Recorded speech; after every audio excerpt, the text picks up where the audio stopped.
for being here today. As the family comes in and gets seated, if you would please first locate the pink exit signs. Should we need to leave for any reason, you'll just quietly listen for instructions, but leave through the closest door. You are in a secure facility. Thank you for being here. And thank you also for turning off your cell phones totally. Because what we try to do in this sacred space of Temple Israel is to kind of preserve that sanctity and not get interrupted, because trust me, they will all be there waiting to talk to you later. But we're happy that you could be here today. Thank you. Yai lai lai lai, yai lai lai lai, yai lai lai lai lai lai lai, yai lai lai lai, yai lai lai lai, yai lai lai lai lai lai lai, yai lai lai lai, yai yai yai yai lai lai lai lai lai, yai yai.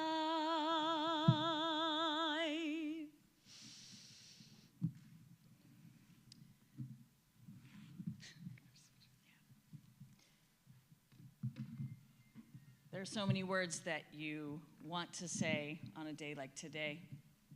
Trying to boil down an entire person into a few words feels like very meager next to the person, especially the person that we're thinking of today, who we already miss so much, Pam Beeler. She was chock full of nutrient-rich, amazing Pamness.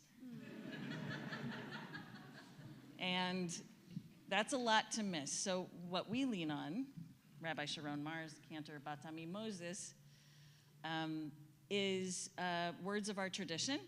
Some may be familiar to you. And these begin with Psalm 15, to think of King David, the warrior, the poet, the psalmist. He looked for a greater path in moments that were somehow uncharted.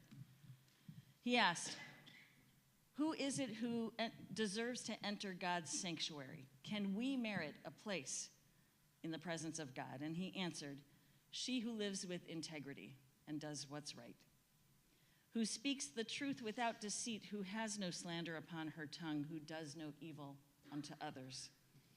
She is that person who never mistreats her neighbor. She spurns a contemptible person, but honors those who revere God. She never retracts a promise once made, though it may bring her harm. She lends no money at unfair rates. She accepts no bribe against the innocent. She who makes these deeds her own, she will stand firm forever. And as we were just saying in the company of her beloved Jack, beloved sons, grandchildren, siblings, people that are the A-list in Pam's life, even though you all made it in also, is that it's a lot to compute when somebody dies. But the thinker Ben Sira said the following about death following an illness. He says, we are all destined to die. We share it with all who ever lived, with all who ever will be. So cry for the dead, hide not your grief. Do not restrain your mourning, but remember that continuing sorrow is worse than death. When the dead are at rest, let their memory be a source of peace and be consoled when the soul departs. Death is better than a life of pain, and eternal rest is better than constant sickness. Let us not seek to understand that which is too difficult for us, nor search for what is hidden, nor be preoccupied with what is beyond, for we have been shown more than we can possibly comprehend. As a drop of water in the sea, as a grain of sand on the shore, are our few days in eternity.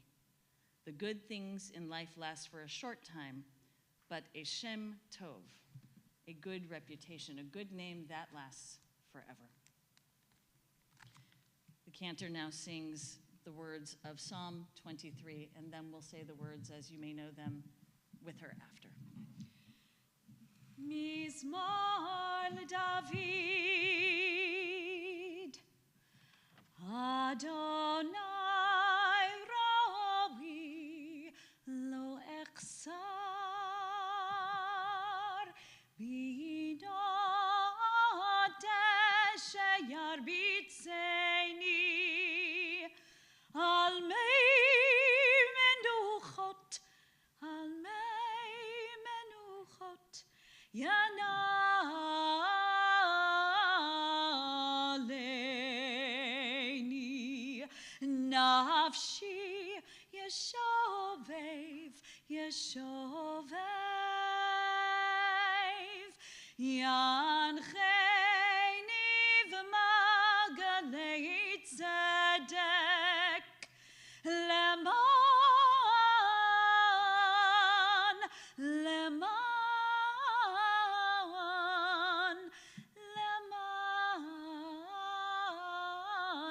Shemo Gam ki eilech begitzom mavet lo irara ki ata imadi shivtecha umishantecha heima yenachamuni tarach lefanai shulchan neged sorerai dishanta vashemen roshi kosi revaya ach tov v'chesed yerdifuni kol yemei chayai kol yemei chayai v'shavti beveit Adonai leorech yamim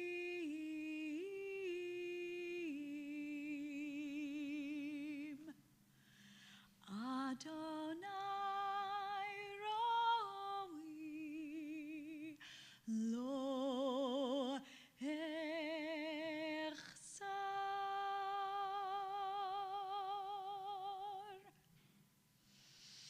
Join me in the words, a psalm of David.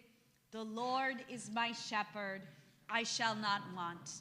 He makes me to lie down in green pastures. He leads me beside the still waters. He restores my soul. He guides me in straight paths for his name's sake. Yea, though I walk through the valley of the shadow of death, I will fear no evil, for thou art with me. Thy rod and thy staff, they comfort me. Thou prepare a table before me in the presence of mine enemies. Thou hast anointed my head with oil, my cup runneth over. Surely goodness and mercy shall follow me all of the days of my life, and I shall dwell in the house of the Lord forever.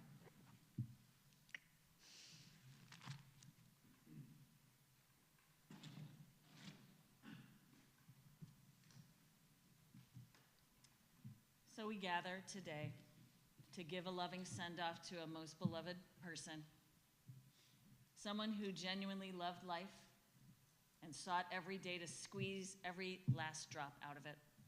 That woman was Pam Beeler. We are present here to remember her and to pay her tribute, but mostly to give comfort to the most treasured assets in her life, her family, her friends, and her community. We embrace Pam's beloved husband of 46 years, Jack. her devoted children, Nate and Adam, cherished grandchildren, Max, Ruby, and Vera. We are here to hold her loving siblings, Jeffrey and Kathy, Shelley and Chuck, Lori, Nora, and Spencer, and numerous nieces, nephews, and cousins throughout the country, not to mention an outstanding group of friends. Pam knew she was blessed to have you all in her life. And so we are with you today as you grieve and as you gauge the ultimate impact of Pam's life upon your own. Born November 22nd, 1952, in Newport, Rhode Island, to parents Gloria and Arnold, Pam quickly discovered a love for helping others. It's not surprising then that she spent her career doing just that through her passion for public health and wellness. Pam earned her degrees in nursing from Duke and her MPH from UNC, so I'm not sure whether that made her a Blue Devil or a Tar Heels fan, but I'm gonna go with Tar Heels. But ultimately, she became a Buckeye, that's the important part, when she moved to Columbus, where she put her skills to use as public health nurse, school nurse, and occupational health and patient education specialist over her esteemed 50-year stint doing what she loved. Her number one love, however, was her family and friends, for whom she cooked and with whom she traveled and book clubbed. She loved gardening. She loved being a polyglot in French and Spanish and surrounding herself with art and beauty. But it was her time with those she loved that gave her the most joy and fulfillment. When I visited with Pam just 1 week ago today, she was adamant that I, her rabbi, knew a few things before she died. So that says it all, pretty much. Number one, that her death should not inconvenience any of you. She was worried about the timing, but she agreed that even she didn't have any true control over the matter. And I can tell, as her obituary described, that for this practical, energetic, conscientious, and big-hearted woman, we all knew and loved that she was indeed having a tough time controlling that difficult thing, admitting that even she didn't have total control. She wants you to feel joy thinking of her. And she told me, we need to do that because, quote, we're always external focusing rather than doing much of the internal.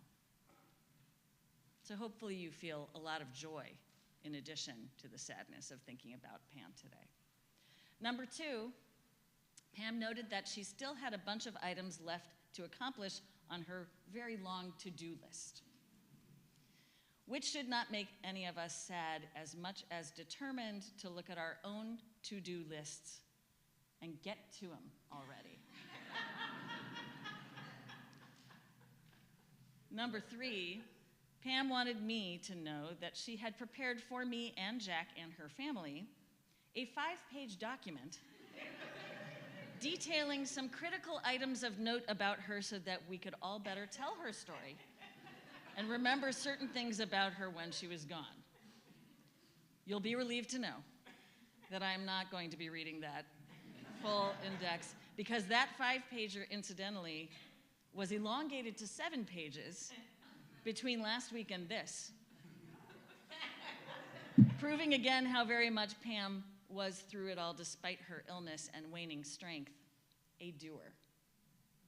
We'll hear some of those musings via her family and friends in just a moment, as well as at the Shiva over the next couple of evenings. Finally, Pam wanted me to know about how much she adored Jack and her kids and her grandchildren and friends and siblings and everyone. You were the loves of her life, her biggest source of pride and joy, and her number one reason to live and to love life as much as she did. I know she'd especially want her sweet grandchildren to take that part in. She loved you. And if there's anyone who wishes she had more time on earth with you, you better believe it was your grandma. So as your rabbi and friend, I want to recommend that you write down those memories that you have of her so they stay fresh and you can always go back to them and you can share them with your grandpa and others.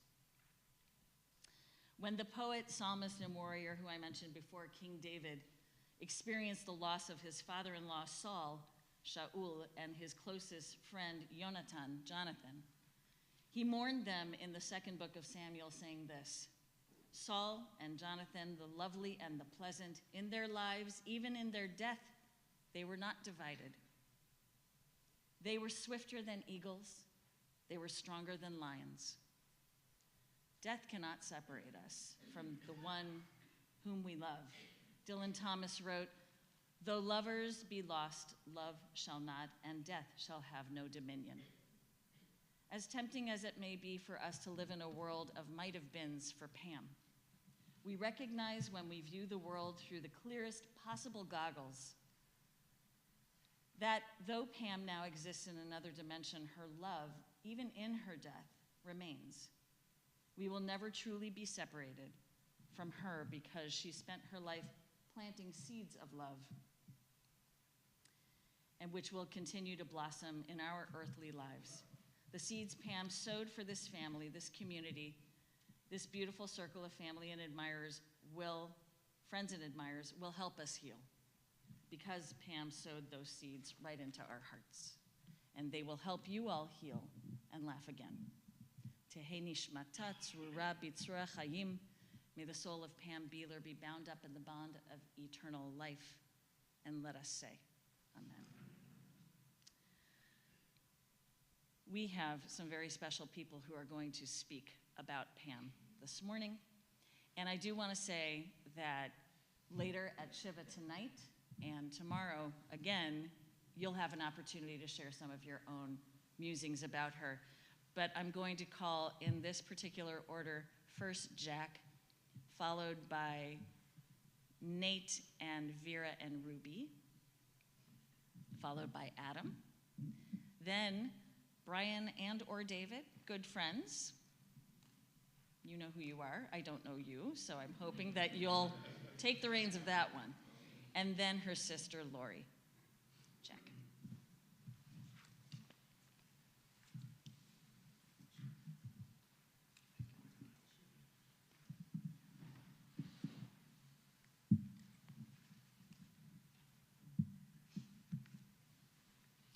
It is so wonderful to see you all. It's such a compliment that you're here. Thank you for coming. My family's so honored that you take the time to spend with us and to remember Pam. So thank you for being here.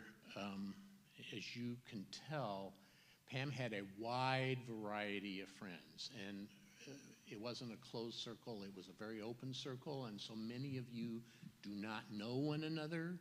So her homework for everyone is to introduce yourself. And as has been the case throughout her life, she cross-pollinated people. So she wants people to know one another.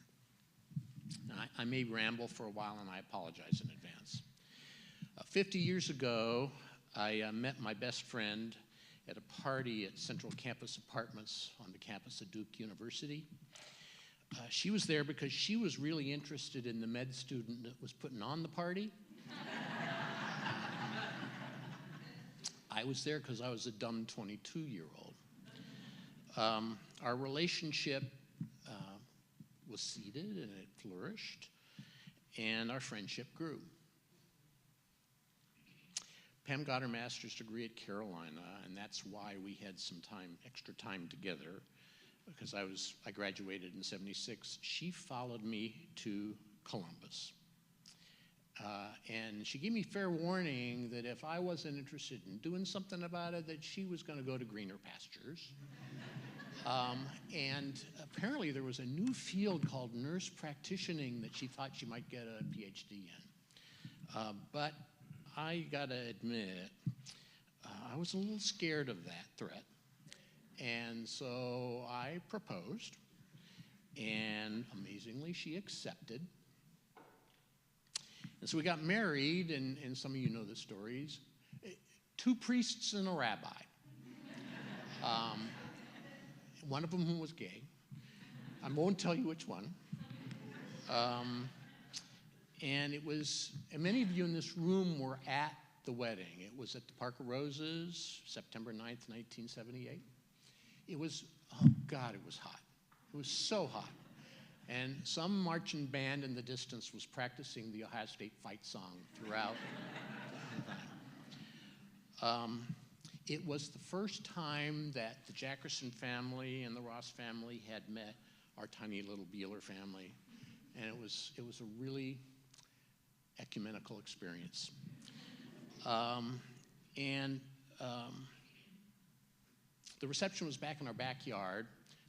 We lived a few blocks south of the Park of Roses, and there was a tent up, and Pam had arranged for dance floor and a band, and there were hanging baskets of impatiens and a sit-down dinner. Pam arranged everything. She was meticulous in her planning, and she did a scrapbook itemizing every single penny she spent on that wedding. Pretty typical. Pam wasn't exactly a rebel, but she did sort of push boundaries. She rode her bicycle through the halls of Duke Hospital. She was the first of her generation in her family to get married, and to somebody who wasn't even Jewish. And she was the first in her generation to have a child, and the first to have a grandchild. Now she's the first of her generation to pass away. We've entered a new era in the family. Now everybody in this room is here because Pam was a force of nature. She had just a wide range of interests, a deep love of making connections with people, and almost a compulsion to talk. And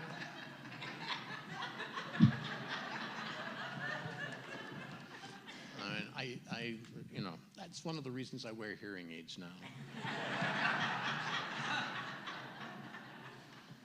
She was an extrovert. It was very typical of her to like invite artists to stay with us, usually without checking with me first. And there was one guy in particular who's a wonderful guy. He's a lifelong friend. She invited him, and he stayed 2 months. Now, all of these people, ultimately, she knew there were people that she wanted to be friends with. Many of you know the story about Pam overhearing Spanish being spoken at the Columbus Museum of Art, and there were 2 guys over there, and so she, impulsively went up to them, because impulsive is the way she was, and she introduced herself and invited them to dinner. Well, the young man had just enrolled at CCAD as an exchange student. The other man was his father, and it turns out his father was a famous actor in Chile. And we sort of adopted Ismael during his time at CCAD, and he later came back and got a master's degree. And we became friends with this family, and back in 2018, we were watching the Oscars on TV. And lo and behold, the winner of the Best Foreign Language Film was the film that Ismael's father was in. And he bounded onto stage along with the rest of the cast, and he was accepting an Oscar. The next day, he came to Columbus because he was going to celebrate Ismael's graduation from the master's program. Well, Pam, within the space of 24 hours, had arranged a special Columbus premiere for this Chilean film. She arranged for a TV crew from Telemundo to cover the event. The crowd in the Drexel Theater was standing room only. It was incredible. But that wasn't enough. We found out that Francisco Reyes was going to fly back to Hollywood and meet with Tim Robbins, the actor. And Pam said, well, have you seen Shawshank Redemption? And Francisco had no idea what she was talking about. So she said, "You've got to watch this on cable." So she found Shawshank Redemption. She made both Ismael and Francisco watch it. And then she arranged for a special tour of the Mansfield prison. And so she took Francisco up there so that Francisco could talk intelligently with Tim Robbins when he got back to California. That's sort of typical of what she would do for friends that she just sort of met out of the blue. Pam loved to organize things. She has multiple photo albums. They're fully labeled. She even kept the negatives. She copied and reproduced all of our holiday correspondence. She created lists of contractors and service providers. She and her friend Laurel spent hours organizing and writing narratives about family heirlooms.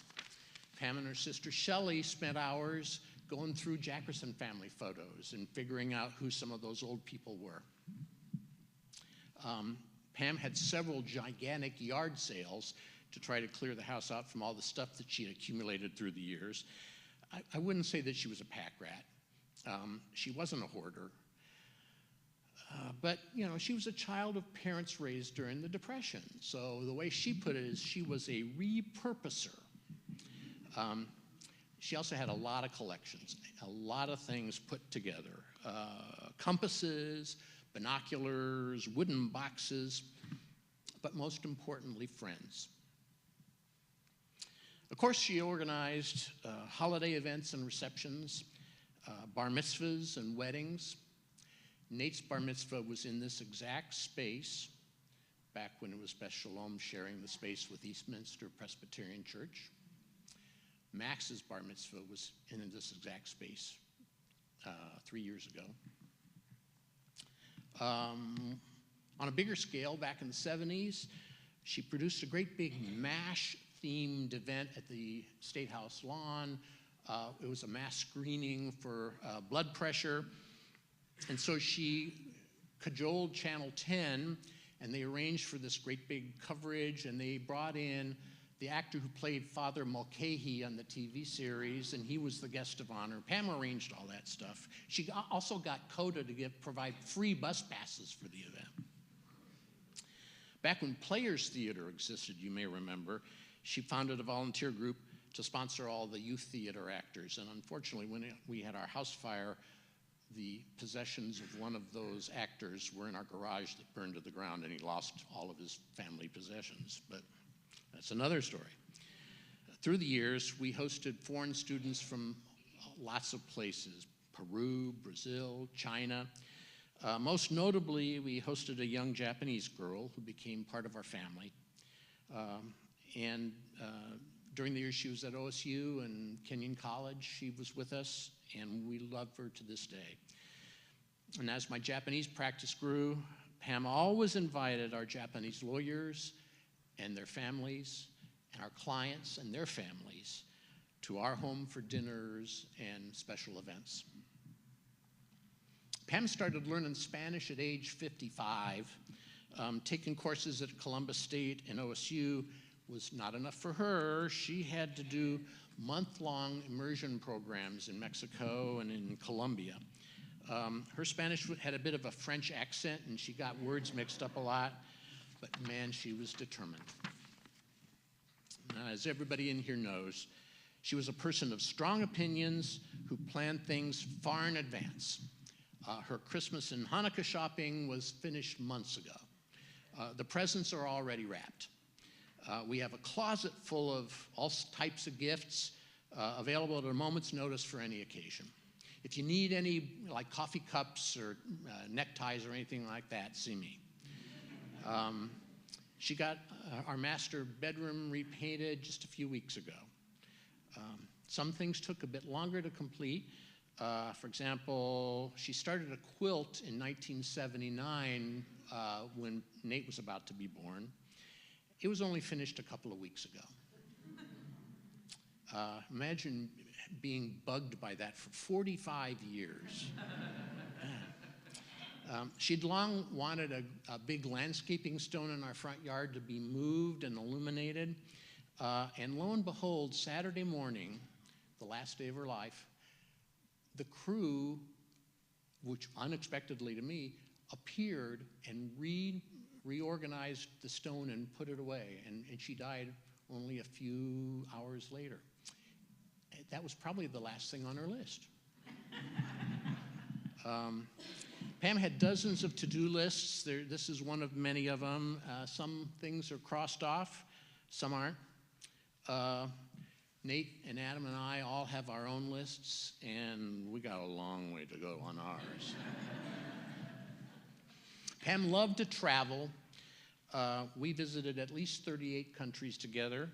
I know she hit at least 3 or 4 more during the years she was an au pair in Switzerland when she was age 18. We traveled to every one of the United States except Idaho and Oklahoma. But be thankful that you don't have to ride in the car with her that much, because she was a terrible backseat driver, which of course she blamed on me because supposedly I don't know the difference between right and left. Pam loved to cook. Dinner parties were her recreation. She'd select recipes based on our travels, and she always wanted to invite different people who would mix well together. So connecting people to people really was part of her cooking process. She cleaned as she cooked, and it was always frustrating that she was washing dishes before the rest of us had finished dinner. Rosh Hashanah and Passover feasts were just works of art for her. She was very proud of our family Haggadah, which I originally developed, but then she edited very thoroughly. Because it blended the old Maxwell House version, which she grew up with more modern stuff that makes it more understandable for young and old alike. Pam loved art, especially things contemporary and especially funky clothing and shoes. She made her own jewelry. She attended festivals like SOFA in Chicago and Art Basel Miami, together with local art shows and galleries. And she participated in those things because she wanted to honor not only the artists, but the people that put on those shows. She had a lot of stamina because she could stand for hours. And while some people like play golf for recreation, her idea of recreation was to help out occasionally behind the counter at Riley Hawk Gallery or Sherry Gallery or Winter Fair, because she wanted to give her friends a break. For her, selling was a sport. Pam loved her grandchildren. She always looked forward to Max walking over on Friday afternoons to talk and play checkers. She loved Ruby Tuesdays, and she cherished Vera Thursdays. She attended hockey games, including that notorious season that Nate was coaching Max's team and they didn't win a single game. She cheered from the sidelines when Ruby was playing soccer and just agonized because Ruby plays goalie. And she always enjoyed the summer baseball games because she would cheer every time Vera made contact with the ball. Being the daughter of a salesman and a teacher, Pam had certain special gifts, the gift of gab, for example. She could talk to anyone about anything, and she was always certain about her facts. She would remember names, birthdays, children's names. Those are the kind of things politicians know. But she loved having people stop by unannounced to meet with them. And to her, conversation was the best medicine. There was a lot of her mother and father in Pam. There was a whole lot of her grandmother in Pam. Pam knew that sometimes her directness might be a little off-putting for some folks, but she meant well. Many of you here are members of Pam's book club, and she loved book club. And she was always recruiting new members. You all in the club have supported her through her journey and with cancer, and you helped feed us, and we appreciate that. One of the books you recently read was entitled Freshwater for Flowers. And she was really touched by that novel, which is about a cemetery keeper who also preserves the eulogies of persons who were buried in that cemetery. So that led Pam to do her notes, which Rabbi referred to earlier. She wanted a bit of control of what we're saying, and I'll admit that I've used some of those thoughts, but I've embellished the facts just a little bit. To those of you who've brought by food over the last few months, thank you. Pam absolutely lived on the chicken soup during the last few weeks. To Muriel and to those who provided counsel and love to her through her initial cancer diagnosis and her final illness, there's a special place in heaven for you. Thank you to all of you who traveled from out of town. It's a long way to come, tough season to travel. Nate and Adam and I really appreciate your making the effort to come. We all want to see more of you in happier times. So I've rambled on too long. There's so much territory to cover, too much to talk about. She was a complex, aggravating, but lovable human being, and she was my best friend.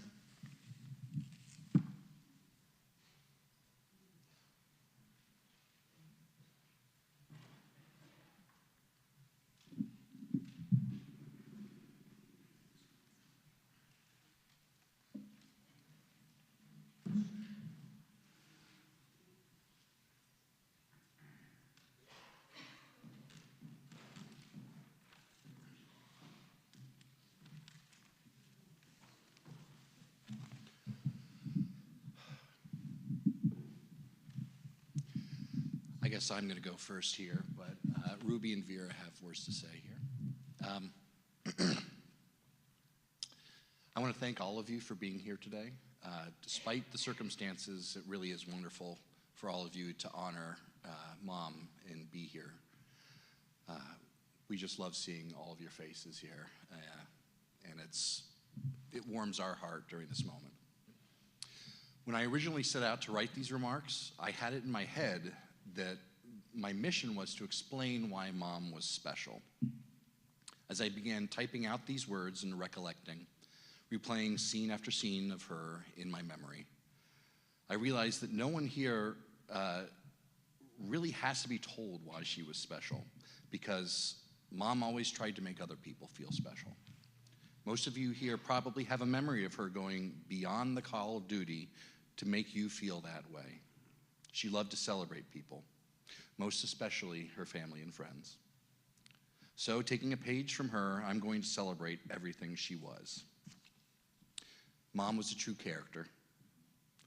At times, almost a cartoon character. And as a reformed professional cartoonist, I'm somewhat of an expert on these things. Her nose wasn't nearly as big as the ones I drew, but her personality was larger than life. She laughed loud. She dressed loud. She talked loud. She cheered loud. She chewed gum loud. She was fearless. As far back as I can remember, I would frequently be embarrassed going places with Mom because she would inevitably strike up conversations loudly with strangers, total strangers.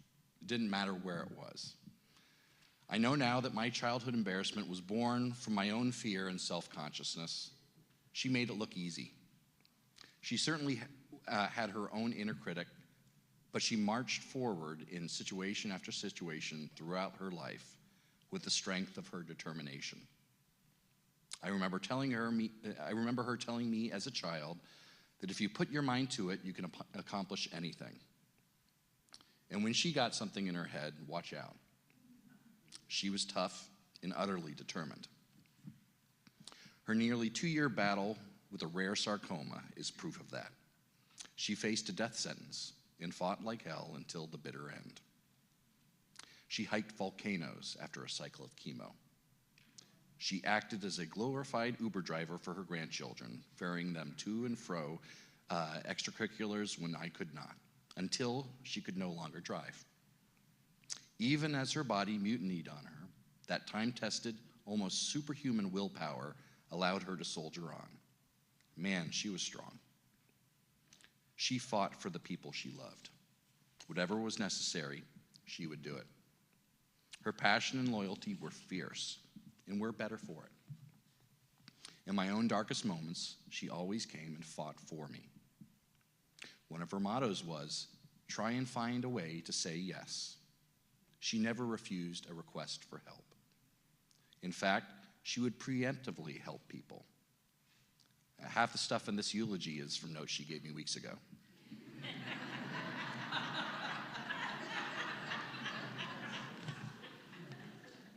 She did nice things for people without them even asking because she was selfless and big-hearted.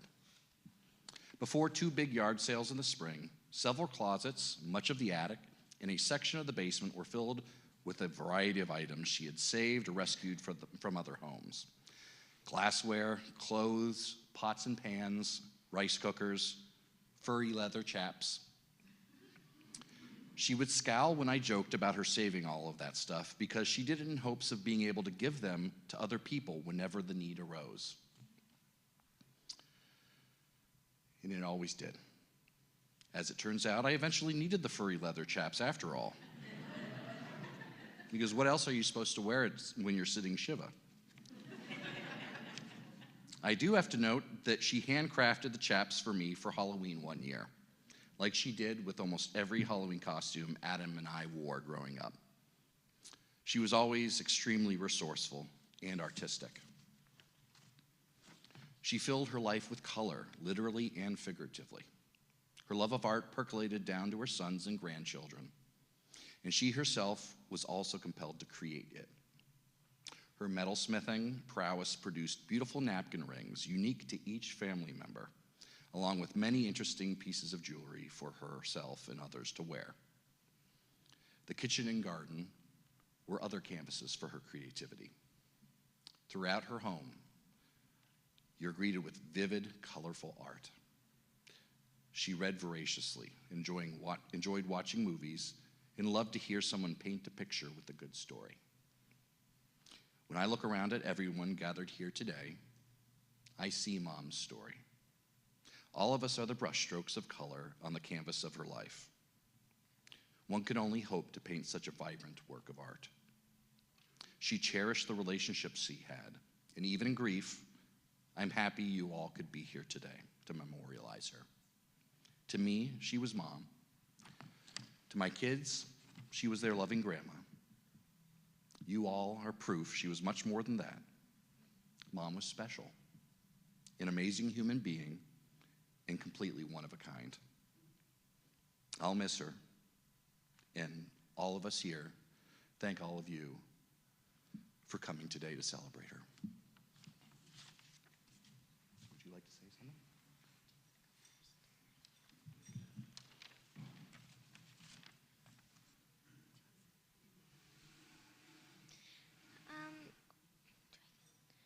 One of my favorite memories of me and my grandma is when we would have Ruby Tuesday, and we would play all sorts of games. But my favorite game that we would play is Rummy Cube. When we would play Rummy Cube after I had a long day at school, what made me feel better instantly is when my grandma would take a really, really long time for her turn. It was super funny. And when we would near the end of the game, me and Vera would always help my grandma and Pop-Pop put down all of their tiles, even though me and Vera would still win. She taught me so many things, including games, that I will play forever, and they will always make me think of her.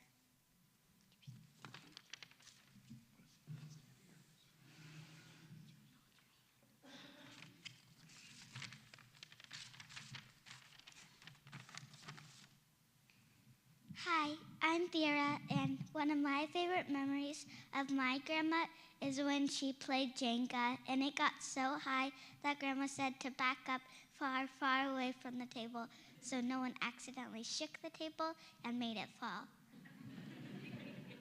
Me and my grandma would always back up so far that we would be outside, basically. It was always so fun to play this with her. She taught me so many lessons that I will keep and do forever.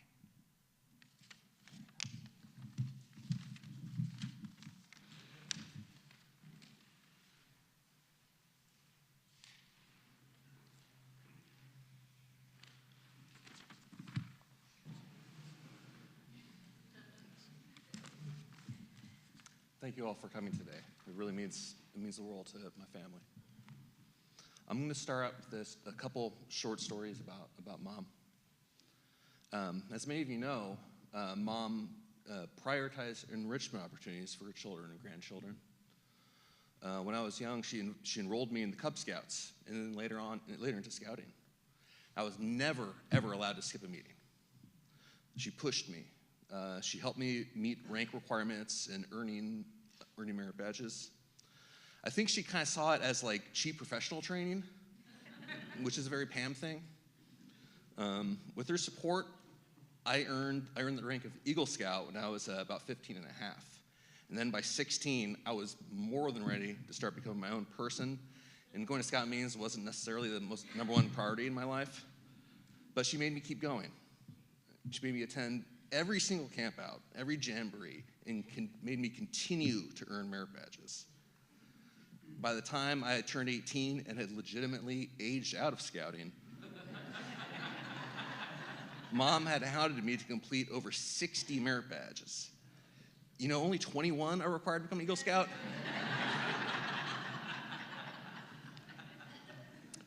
One day in 4th grade, she picked me up from school, which in of itself was unusual because we had to walk home.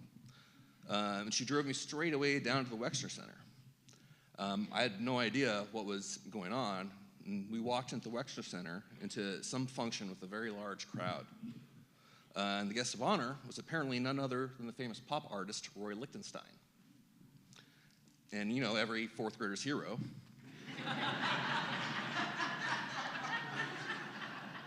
I remember she weaved us through the crowd, past impeccably dressed society men and women, and we eventually broke into a circle of VIPs around the artist. And, you know, Ms. Pam Beeler, she confidently introduced herself and asked for a couple of autographs and photographs. Mr. Lichtenstein was apparently agreeable enough, acquiesced, and away we went. And I still have the photo of myself and Mr. Lichtenstein flanked by fashionable people holding cocktail glasses, and me in my short shorts, with a stretched out t-shirt that read Indianapolis Brickyard 400. She had not yet developed her famous fashion sense, a style she would often comment as pretty funky cool, right?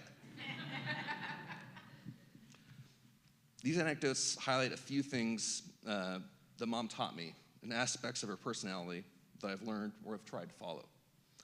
She was very driven and set a high bar for herself and others. Mom has been an example, sort of a highly capable person I've tried to emulate. She taught me a lot about DIY housework, how to garden, how to appreciate art and style and fine foods.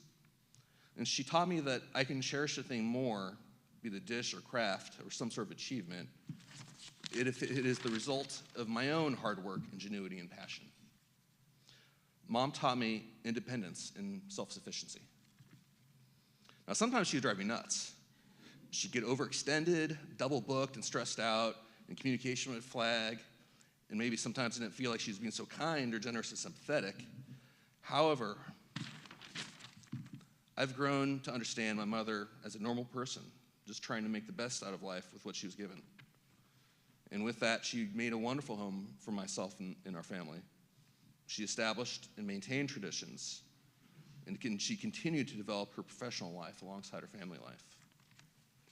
I'm really going to miss her. I wish we had more time, but life is rarely fair.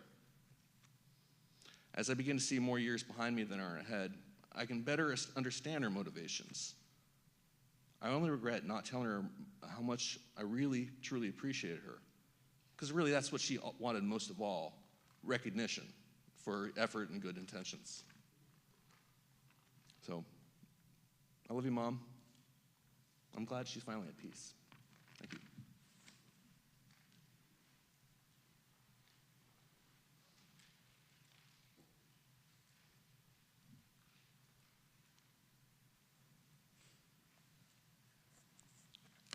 So we should caveat our remarks that we were very honored when Jack and Pam asked us to speak today, and we knew there would be some type of script involved.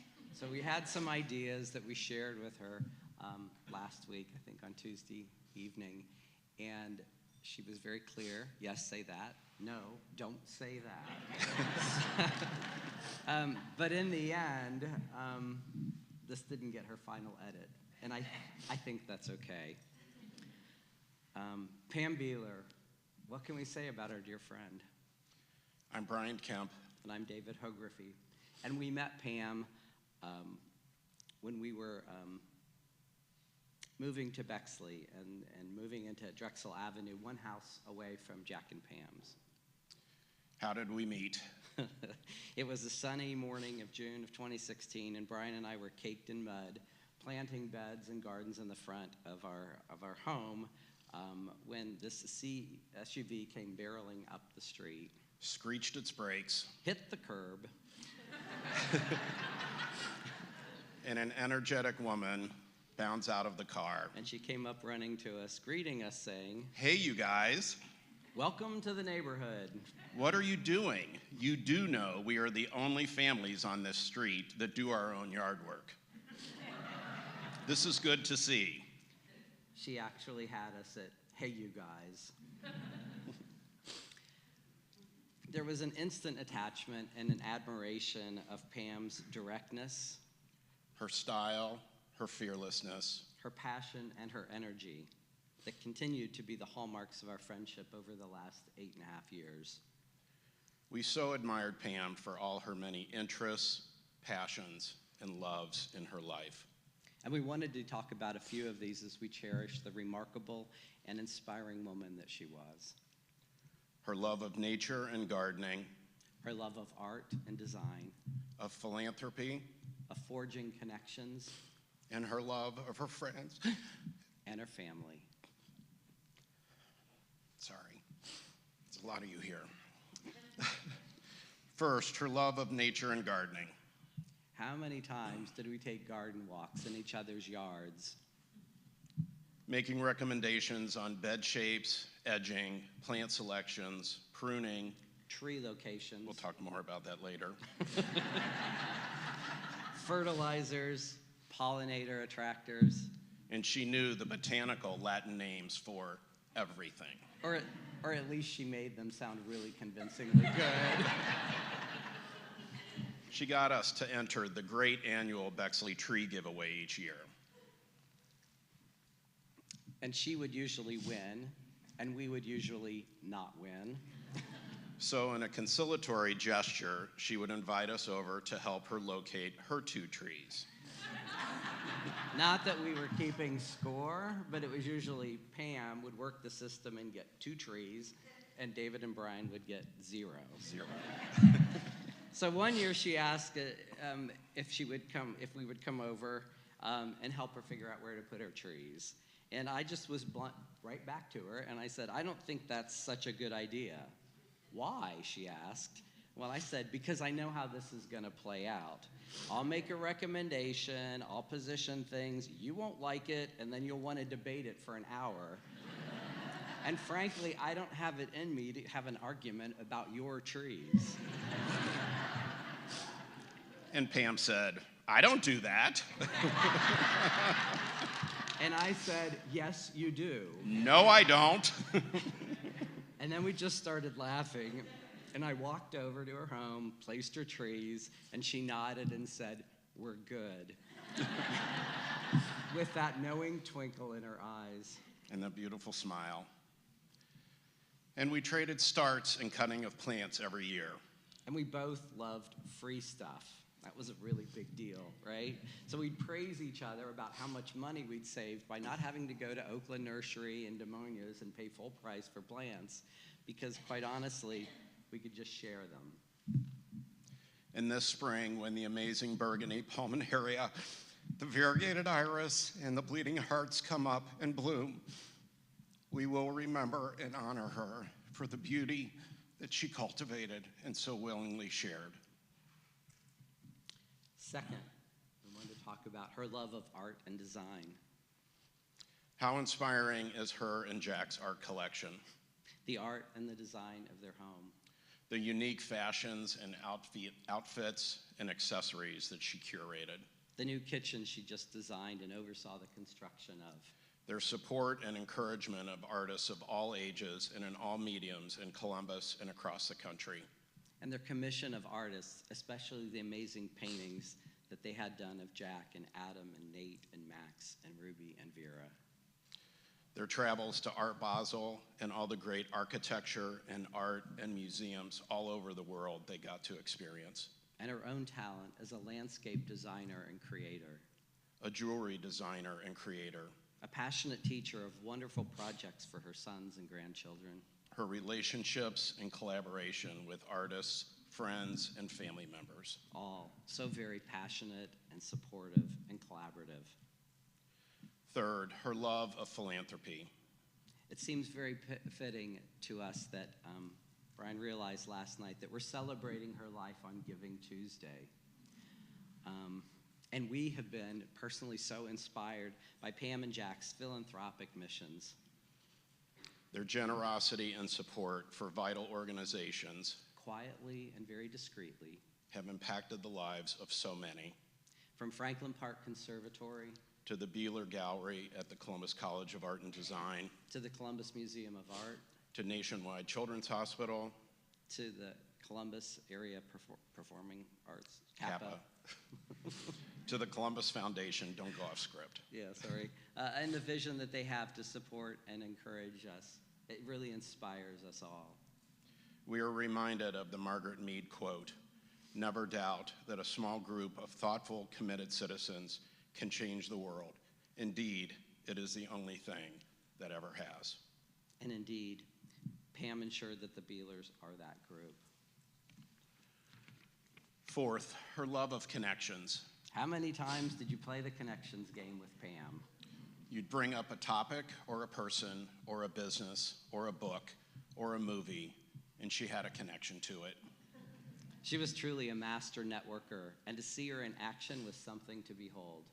At museum events, Conservatory events, hospital events, at Buckeye Lake, in Lancaster, charity events, concerts, theater, restaurants. it didn't matter. She was a living Breathing, LinkedIn super connector, wherever she went.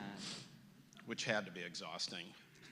But that was her love language. Her engagement with you, It was all about being in the moment with you and sharing the stories of our lives.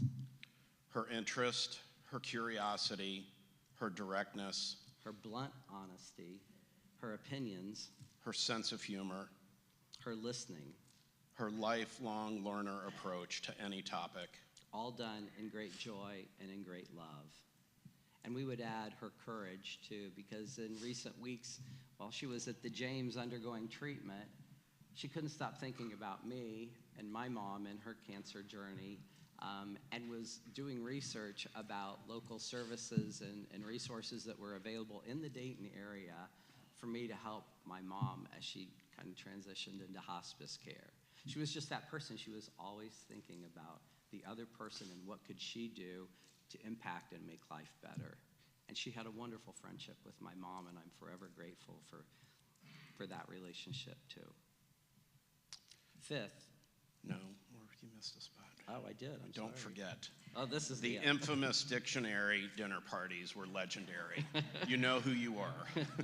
This was the best combination really for her love of cooking, Reading, intellectual game playing, her competitiveness, and her joy and satisfaction in assembling eclectic and passionate friends together. Fifth is her love of family. to Max, Vera, and Ruby, You were the greatest joys in your grandmother's life. You may not know this, but when she knew you were coming over, she would actually come to our house and use food and treats to lure Ricardo, our cat, to come to your house so that Ricky would be there when you were there so that you could play with our cat.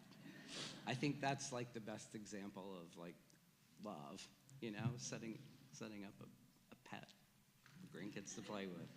It's just she lives on in you, all the fabulous, wondrous talents and passions she had. Let them live in you. She is your heart, and she is always with you.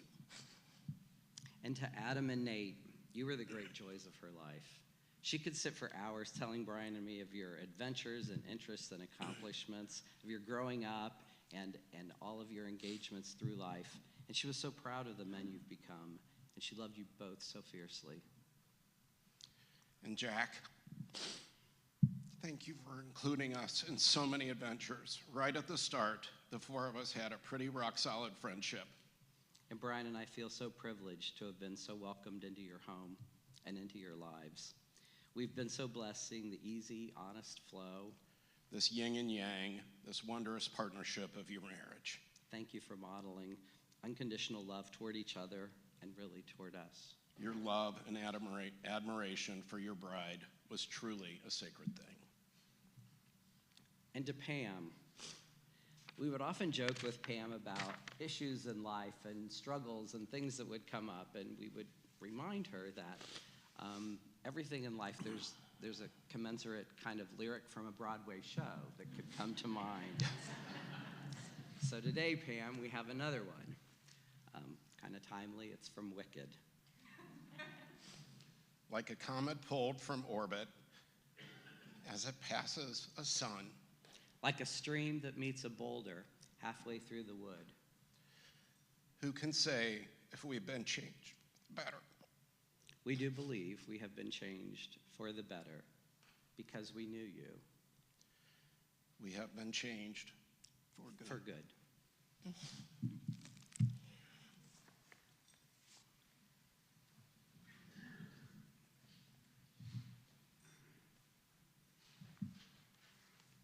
So this is my farewell to Pam. She's been my sister as long as I've been her sister. She's my twin. And everybody wrote such beautiful things. And like Pamela, I did this summer. And I think you guys nailed everything. I don't think I've got anything else that's unique.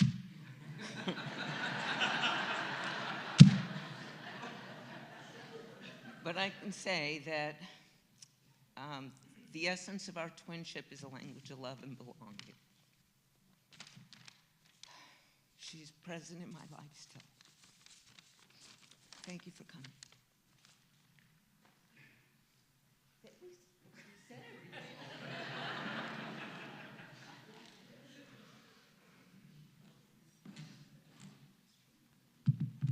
Thank you so much for all those words that you shared. And immediately following the service, you'll have some more time to share stories of Pam, memories of Pam. Family invites you to join them for the Meal of Consolation, which happens right after this, the room right outside the sanctuary. Tonight and tomorrow night, family invites you as they will be sitting Shiva, the 7 days, at the Beeler home, 414 North Drexel in Bexley, 6:30 to 8:30 each night, and we'll be saying Kaddish, which we'll say in a few moments for the first time, at 6:30 sharp each night. I'd like to end with a poem from Merritt Malloy, followed by the memorial prayer, and then we'll stand for Kaddish as well. When I die, give what's left of me away to children and old men that wait to die. And if you need to cry, cry for your brother walking the street beside you. And when you need me, put your arms around anyone and give them what you need to give to me. I want to leave you something better than words or sounds. Look for me. Look for me in the people I've known or loved. And if you cannot give me away, at least let me live on in your eyes and not on your mind. You can love me most by letting hands touch hands, by letting bodies touch bodies, and by letting go of children that need to be free. Love doesn't die. People do. So when all that's left of me is love, give me away. I'd like to ask you to please rise as you are able for the memorial prayer.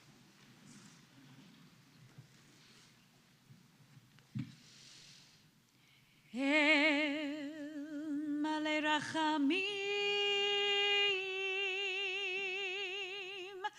shochen bamramim, hamse menucha nechona תחת כנפי השכינה, במעלות קדושים וטהורים, כזוהר הרקיע מזהירים את נשמת שרה פשע בת אברהם יצחק וגיטל, שהלכה לעולמה. בגן עדן תהי מנוחתה, ענה ענה ענה בעל הרחמים, הסתיריה בשיא כנפיך לעולמים, וצרור בצרור החיים את נשמתה. אדוני הוא נחלתה, ותנוח בשלום על משכבה. ונאמר אמן.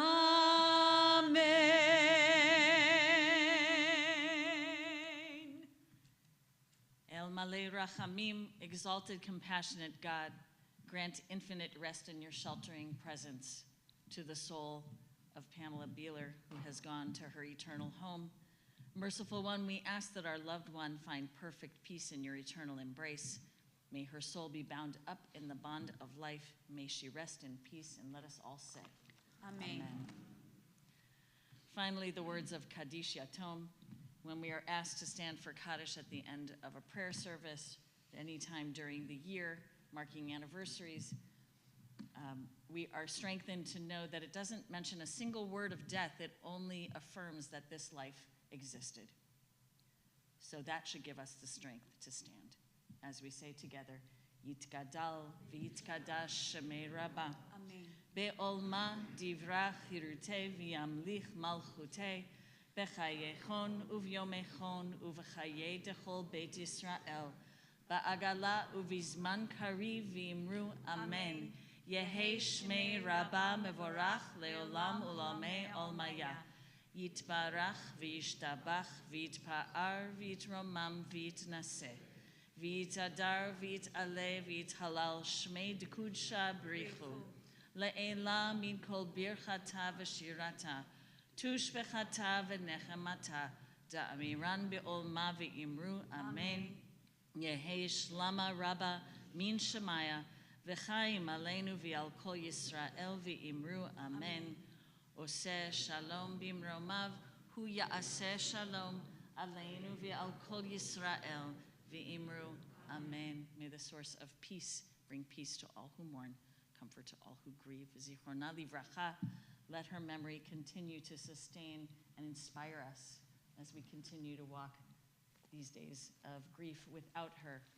May she lead the way with her light and her love for all of you. Amen. And as we leave this holy place and come into share more stories of Pam, I'd like to ask you, as I lead the family down the aisle, to say the words of comfort that you say to a mourner, because there are no words. There are no more words.